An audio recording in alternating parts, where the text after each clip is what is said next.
of the morning. More developments will be coming in our subsequent news bulletins.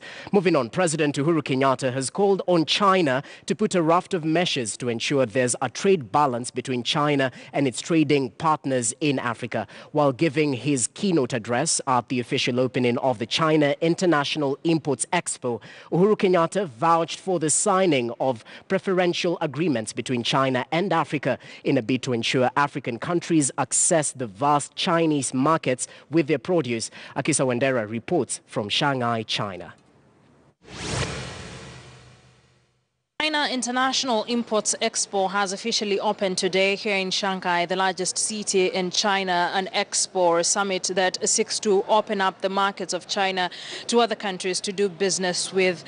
Now, among the countries that have been well represented in this particular summit include Kenya, with President Uhuru Kenyatta and Egyptian President Fattah al-Sisi, the only African leaders who have spoken at the opening ceremony of this particular first ever expo here in China. We have brought some of Kenya's best products to this expo, and I invite you all to our pavilion to sample some of our fruits, vegetables, and our world-renowned coffee and tea, as well as some of... Now, this particular expo has seen about 172 countries represented, with 3,000 companies participating in the expo. President Uhuru Kenyatta has called for the reduction or elimination of trade tariffs as one of the incentives into getting rid of the trade imbalance that is currently being witnessed between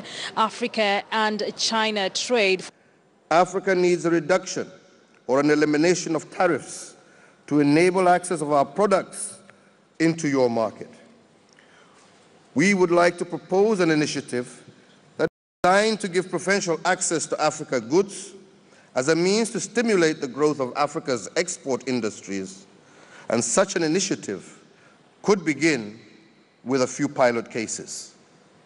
To facilitate increased exports for African agricultural products, China may consider providing sanitary and phytosanitary institutions in Africa to enable these countries comply with Chinese SPS standards and other international requirements. Currently, China is Kenya's largest trading partner, and among the things that among the goods and services, of course, that Kenya imports from China include electronics, motorcycles, and with this number going higher by the year, it is being attributed to the SGR equipment that were purchased from China in 2017.